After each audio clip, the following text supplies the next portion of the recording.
నమస్తే, welcome to Andhraprabha health. నేను సరిత.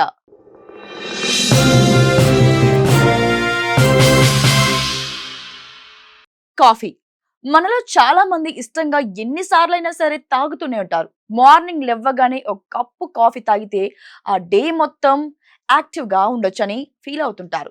నిజానికి వేడి వేడిగా ఆ కాఫీ గొంతులోకి జారుతుంటే ఆ కిక్కే వేరు.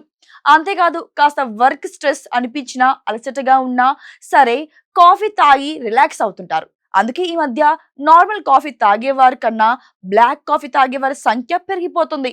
అయితే ఈ కాఫీని కరెక్ట్ టైంకు, కరెక్ట్ పద్ధతిలో తాగితే మనకు బోలెడన్ని హెల్త్ బెనిఫిట్స్ కూడా ఉన్నాయి.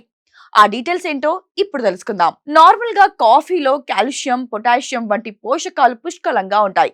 మరియు ముఖ్యంగా బ్లాక్ కాఫీలో క్యాలరీలు తక్కువగా ఉండటంతో పాటు మెటబాలిజం పెంచే గుణం ఉంటుంది. ఇది మన బాడీని అనేక సమస్యల నుంచి రక్షిస్తుంది. బ్లాక్ కాఫీలో ఉండే కెఫిన్ మన బాడీలోని సెరటోనిన్, డోపమైన్ ను పెంచుతుంది. జ్ఞాపక శక్తికి మంచిది. అలాగే దీన్ని తాగడం వల్ల నరాలు చురుకుగా ఉంటాయి. అదేవిధంగా బ్లాక్ కాఫీ తాగడం వల్ల ఒత్తిడిని, నిరాశ నుండి ఉపశమనం లభిస్తుంది. కాలేయం ఆరోగ్యంగా ఉంటుంది. బ్లాక్ కాఫీ రక్తంలోని హానికరమైన కాలేయ ఎంజైమ్లు స్థాయిలను తగ్గించడంలో సహాయపడుతుంది. అలాగే 65 ఏళ్లు పైబడిన వారు ఈ బ్లాక్ కాఫీ తాగడం వల్ల అల్జీమర్స్ వ్యాధి ప్రమాదాన్ని తగ్గించవచ్చు. ఇక ప్రస్తుత రోజుల్లో వయసుతో సంబంధం లేకుండా చాలా మంది ఇబ్బంది పడుతున్న సమస్య డయాబెటిస్. ఒక్కసారి డయాబెటిస్ అటాక్ అయిందంటే లైఫ్ లాంగ్ మెడిసిన్ వాడాల్సిందే. ఈ క్రమంలోనే రోజు తాగే టీ, కాఫీలను తగ్గించుకోవాలని వైద్యులు సూచిస్తుంటారు.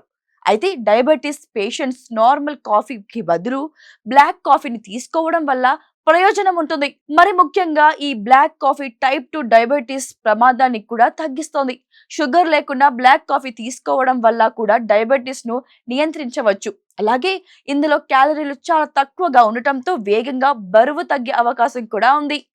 దాంతో పాటు బ్లాక్ కాఫీలోని యాంటీ ఆక్సిడెంట్స్‌లు క్యాన్సర్, గుండె జబ్బులు వంటి దీర్ఘకాలిక వ్యాధుల ప్రమాదాలను తగ్గిస్తాయి. అంతేకాకుండా నరాలకు సంబంధించిన వ్యాధుల నుంచి ఉపశమనం కలిగిస్తుంది. అయితే రోజుకు 2 నుంచి 4 కప్పుల కంటే ఎక్కువగా తాగడం వల్ల ఆందోళన, నిద్రలేమి లేదా యాసిడిటీ వంటి ప్రాబ్లమ్స్ వచ్చే అవకాశం కూడా ఉంది. అలాగే అల్సర్ లేదా తీవ్రమైన యాసిడిటీ సమస్య ఉన్నవారు కూడా ఖాళీ కడుపుతో బ్లాక్ కాఫీ తాగడం మంచిది కాదు. కాబట్టి ఎవరైనా హెల్త్ ఇష్యూస్ తో బాధపడేవారుంటే డాక్టర్ సలహా తీసుకొని తర్వాతే బ్లాక్ కాఫీని తాగడం మంచిది.